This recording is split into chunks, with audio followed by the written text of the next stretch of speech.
បាទជំរាបសួរអ្នកទាំងអស់គ្នានៅក្នុងវីដេអូនេះខ្ញុំនឹងធ្វើការបង្ហាញអ្នកទាំងអស់គ្នាពីរបៀបនៃការបំបែកទិន្នន័យនៅក្នុងតារាងទី1ចូលទៅក្នុងតារាងទី2ដែលនៅក្នុង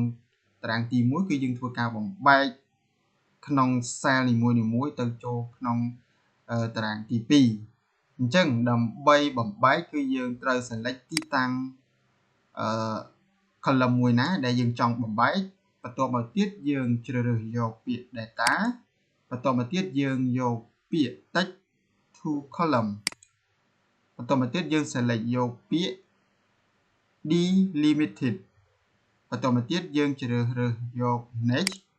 បន្ទាប់មកទៀតយើងជ្រើសរើសយក tab ជាមួយនឹង space អូខេ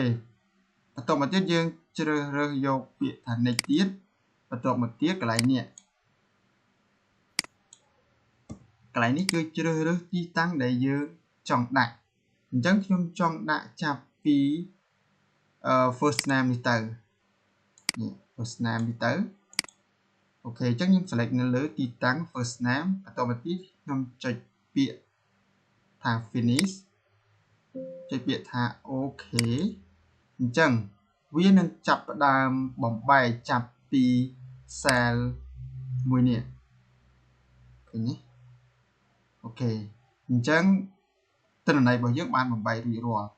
អញ្ចឹងទាក់ទងជាមួយនឹងលេខរៀងគឺយើងអាចបញ្ចូលលេខ1មកបន្ទាប់មកយើងធ្វើការអូស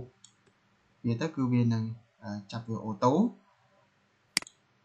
អូខេអញ្ចឹងវីដេអូរបស់យើងគឺមានតែប៉ុណ្ណឹង